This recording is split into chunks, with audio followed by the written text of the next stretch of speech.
A maior parte das pessoas que acompanham o nosso canal está buscando se desenvolver profissionalmente ou tecnicamente. E provavelmente esse é o seu caso, se você não está naquela parcela menor de pessoas curiosas que nos admiram, que não são da área, mas que gostam de estar por aqui. Se você está no primeiro caso, esse vídeo certamente pode te ajudar, porque existe um fator que vai ser fundamental para você atingir os seus objetivos, que é a organização. Afinal, para você atingir as suas metas, você vai precisar agir, executar uma série de passos e tarefas, e para isso, obviamente, você vai precisar encaixar essas ações dentro da sua rotina diária. No meu dia a dia, a organização é extremamente importante para que eu consiga executar tarefas importantes, evitar a procrastinação e, como consequência, em geral, quando eu estou com uma vida organizada, eu ganho produtividade. É importante ressaltar que a produtividade não é valiosa só para a gente poder trabalhar ainda mais e estudar ainda mais.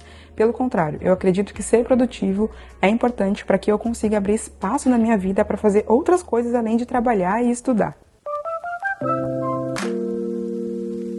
Nessa conversa aqui eu estou partindo do pressuposto que você já tem metas e objetivos traçados. Se você não tem isso, certamente esse é o primeiro passo. Então você precisa parar, analisar as áreas da sua vida, entender o momento que você está, onde você quer chegar, no curto, talvez no médio prazo, até no longo prazo, se você é uma pessoa que consegue fazer projeções por mais tempo. Realmente você precisa saber onde você quer chegar para conseguir se organizar, para executar e para alcançar os seus objetivos. Considerando isso, a primeira dica que eu aplico no meu dia a dia é identificar prioridades. Então, além das prioridades de vida, né, que tem a ver com essa reflexão que a gente faz previamente, todos os dias eu preciso conseguir entender quais são as prioridades no meu dia. E certamente elas são uma consequência das prioridades que eu estabeleci para aquele período, então para o mês, para o trimestre ou para aquele ano. Na prática, o raciocínio que eu utilizo é qual que é o destaque do meu dia? Qual que é aquela tarefa que, se eu fizer somente ela no meu dia, eu vou considerar o meu dia como pago, como bem-sucedido? Então, por exemplo, no dia de hoje, que eu estou gravando esse vídeo para você, a tarefa mais importante do meu dia, o destaque do meu dia, é a gravação desse vídeo. Se eu só fizer isso no meu dia, já terá valido a pena. Vou identificar qual que é o melhor horário para eu fazer essa gravação, e aí eu vou planejar isso no meu dia, começando pelo destaque do dia, que é essa atividade. Esse é um racional que eu aprendi num livro que se chama A Única Coisa, que ele dá dicas de como a gente fazer essas prioridades de vida de maneira geral, mas também na nossa rotina. E a ideia principal que eu extraí desse livro e apliquei na minha vida é justamente essa. Quando eu vou pensar em termos de atividades para o meu dia, eu penso em prioridades.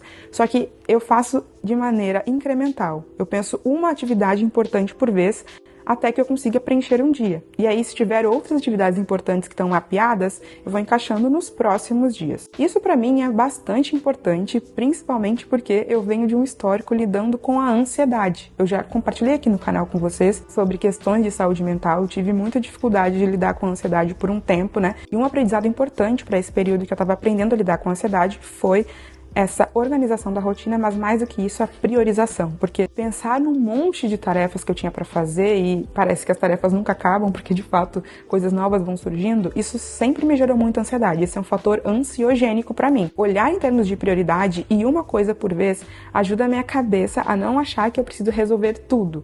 Eu sei que se eu fizer essa única coisa bem feita, tá ótimo. E aí eu foco a minha energia nisso e assim por diante. Uma segunda dica que eu uso para me organizar e que também me ajuda a regular a ansiedade é tirar preocupações da cabeça. De que modo? Anotando tudo que vem na minha mente. Então, ao invés de eu ocupar meu cérebro tentando lembrar de coisas, eu vou anotando tudo num bloco de notas do celular. Se você se dá bem com o celular, é ótimo, mas se você não se dá, eu recomendo que você tenha um lugar, um caderno, que você possa anotar as coisas. Mas para mim também é importante ter um ritual para isso. Então, geralmente, ao final do dia ou no início do dia, eu tenho um tempo para fazer um mapeamento, né, dentro da minha cabeça do que está rondando ali que eu, porventura, não anotei. Então, tenho esse momento de tirar as coisas da cabeça, né, tudo que tem. Então, é como se a gente fosse fazer um flush aí, pensando na linguagem técnica, e aí, obviamente, ao longo do dia, coisas novas vão surgindo e eu continuo anotando. A terceira dica importante é evitar interrupções. Isso se relaciona, inclusive, com esse ritual que eu estava mencionando antes. Então, eu elimino, por exemplo, todas as notificações. Eu não tenho notificações de mensagens e de e-mails, mas para que eu não perca mensagens, eu então tenho rituais de checar momentos ao longo do dia. Então, por exemplo, no início do dia, depois do almoço e no final do dia, eu vou checar todas as mensagens e e-mails para ver se tem coisas importantes que precisam ser endereçadas. E aí, checando, o que eu vou fazer? Usar a dica anterior, que é anotar as ações que são relacionadas a essa checagem. Um outro aspecto que me ajuda a evitar interrupções, além de não ter notificações, é criar blocos na minha agenda, bloqueados para determinadas atividades importantes. E aí isso se relaciona lá com a primeira dica das prioridades. Então, por exemplo, eu quero gravar vídeo hoje e esse é o destaque do meu dia.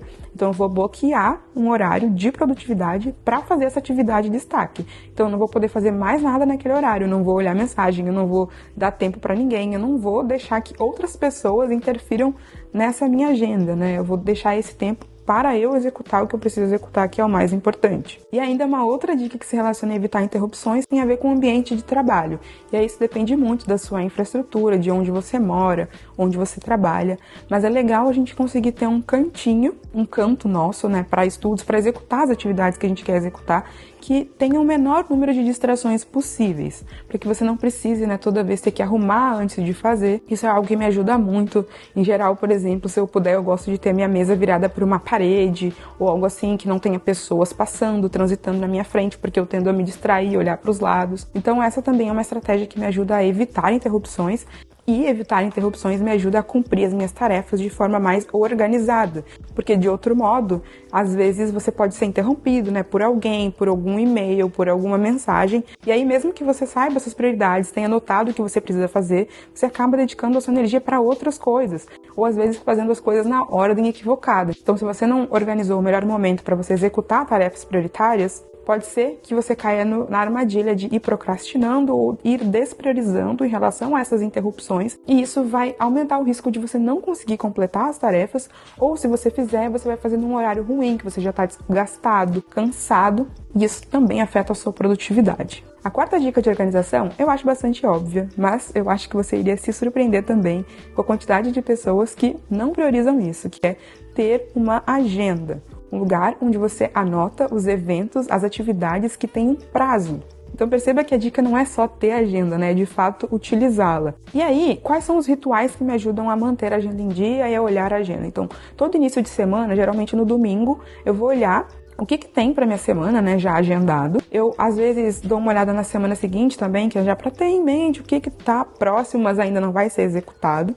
E no dia a dia também. Então, antes de dormir, geralmente eu dou uma olhada para ver qual é o evento que tem para o dia seguinte que já está agendado. É importante frisar que pensar nas coisas que eu tenho para fazer imediatamente antes de dormir, quando eu já fui para o quarto deitar, não é legal para mim. Eu preciso fazer isso antes. Em geral, é a última coisa ali antes de sair do ambiente de trabalho. E aí, quando eu acordo pela manhã, né, no ritual matinal de checar todas as coisas, eu também confirmo o que é a coisa que tem na minha agenda. Então, eu tenho momentos específicos da minha semana, do meu dia, que é para eu olhar a agenda. E isso me ajuda a não perder os eventos. Em termos de ferramenta, o que eu uso para agenda? Eu uso o calendário do Google mesmo. Já uso ele há muitos anos. Me adaptei a ele e até agora não senti vontade de mudar. Minha quinta dica é você ter listas de afazeres e checklists. Em primeiro lugar, então, vamos olhar para as listas de afazeres, ou to-do list, né, em inglês. É um lugar onde você anota o que você tem para fazer. Eu penso a minha lista em termos de ação e não uma coisa muito genérica. Quanto mais atomizada for essa ação, melhor, porque aí eu consigo fragmentar e executar. Se você reparou, eu falei que eu tenho um momento em que eu checo mensagens e e-mails, mas eu não respondo em geral esses e-mails na mesma hora que eu checo. Então, checar e-mails é uma ação atomizada, né? Bem simples. Eu vou checar, eu vou olhar, essa pessoa mandou e-mail, o que eu tenho que fazer? Responder esse e-mail. Aí eu vou botar responder e-mail de fulano, responder e-mail do ciclano. A ferramenta que eu tenho utilizado para isso, inclusive, é o Notion. A forma como eu tenho feito isso aqui, então, é nessa tabela dentro do meu Notion que eu chamo de próximas ações. Não são tarefas ou metas, são ações específicas. Então, eu tenho aqui, né, gravar vídeo, seria melhor para uma ação, né, que é um verbo. E aí esse formato aqui, ó, me ajuda justamente a eu colocar os destaques do meu dia. Então, o que eu ainda preciso executar naquele dia e o que é importante, eu já sei que eu não vou conseguir colocar naquele dia, eu já vou colocando para os próximos. Então, eu coloco para amanhã, por exemplo, coisas que são importantes e imediatas. Os destaques dos meus dias da manhã, então, já estão aqui. Depois eu coloco coisas que não são nem hoje nem amanhã, viram essa semana e próxima semana. E assim eu vou endereçando as tarefas. E aí, conforme os dias vão passando, eu vou subindo, né? Então, o que estava essa semana pode passar para amanhã, o que estava amanhã passa para hoje. E todos os dias eu faço isso. Além disso, eu incluo também aqui em ações rituais. Então, rituais importantes que eu tenho: checar e-mails, checar mensagens, checar conversas da nossa mentoria, né, dos mentorandos da Alforriá, checar notícias, acompanhamento de hábitos, cursos em andamento, leitura matinal, check-in comentários. Então, um momento do meu dia que eu vou tirar 15 minutos para responder comentários do YouTube. Ah, você tira só 15 minutos por dia? Não, mas eu tiro todo dia pelo menos 15 minutos. E é isso que me ajuda a manter as minhas tarefas em dia. E ainda dentro dessa dica de lista de afazeres, uma dica que pode ser interessante para você é, além de você anotar as tarefas, você levar em conta o contexto de cada tarefa. O que isso significa?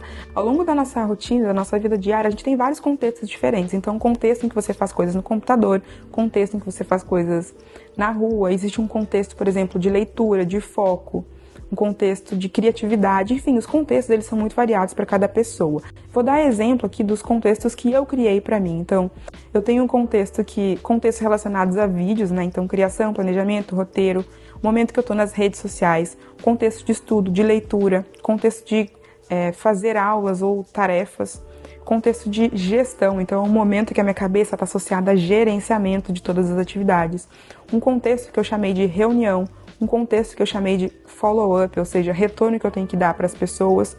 E para que eu uso isso? Então, quando eu vou criar uma tarefa aqui, eu vou atribuir um contexto para ela. Essa aqui, no caso, é gravação. E aí, isso me ajuda, ao longo da minha rotina, a agrupar tarefas que têm um contexto similar. Então, né, o exemplo que eu dei, vamos supor que eu tenha que responder e-mails de várias pessoas, fazer uma ligação de retorno para uma pessoa.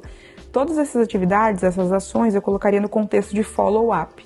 E aí, o melhor momento do meu dia que eu acho para fazer isso, geralmente é depois do almoço, que é um momento que eu tô um pouquinho mais lesada, assim, e aí eu não vou fazer nenhuma tarefa criativa, mas essa tarefa de responder eu consigo executar. E aí eu agrupo tudo que eu tenho daquele contexto para executar naquele bloco de tempo do meu dia. Então essa é uma dica que funciona muito bem também. E se eu tô na correria, às vezes eu esqueço os contextos, mas em geral, né, pensando na minha rotina ideal, na forma de organizar minha rotina ideal para que eu tenha mais flow no meu dia a dia, fluxo, né? Então, eu também tento considerar os contextos diferentes. Mas eu também mencionei os checklists. E checklists têm a ver com esses rituais que eu já mencionei aqui para você. Então, por exemplo, uma coisa que eu faço bastante, e você sabe disso, é gravar vídeos. E aí eu posso ter um checklist de gravação de vídeo. Então, tudo que precisa ser feito antes de gravar um vídeo. Então, eu preciso verificar a câmera, o microfone, o local da gravação. Depois de gravar vídeo, eu preciso fazer a logagem, que a gente chama, que é pegar os arquivos e já salvar eles na nuvem para a gente não perder as gravações.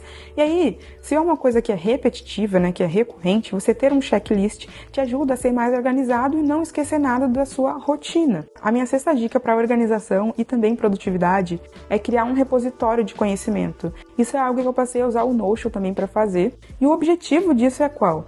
Transformar ruído em informação útil e pesquisável. Então, ao longo do dia, a gente vê muita informação. A gente vê conteúdos no YouTube, no Instagram, nas várias redes sociais. A gente vê textos interessantes que a gente gostaria de ler, citações interessantes. A gente lê um livro e a gente quer marcar e grifar alguma coisa.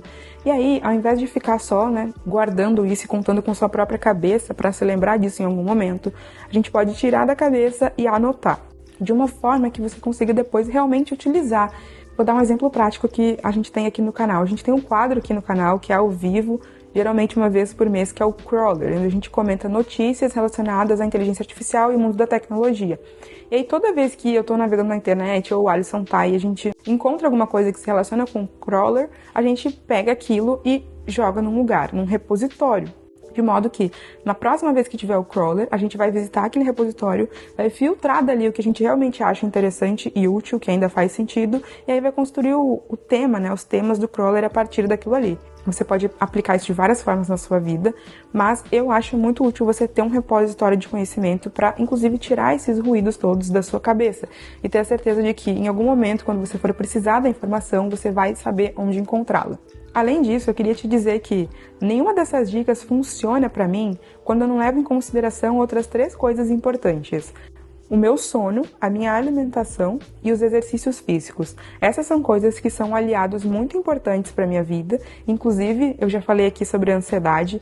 Para lidar com a ansiedade, regular essas coisas também me ajudou muito. Então, cuidar do sono, né? Fazer uma higiene do sono antes de dormir, evitar telas, baixar a luz em casa, às vezes, né? Ter uma luz mais baixa antes de dormir, criar um ritual ali para você entrar no clima do sono e ir dormir. E não esperar que você ficando com a tela do celular na cara, isso vai te ajudar a dormir. Não vai. Em geral, você vai demorar mais a dormir, você vai dormir mais agitado, você vai ter um sono de menos qualidade.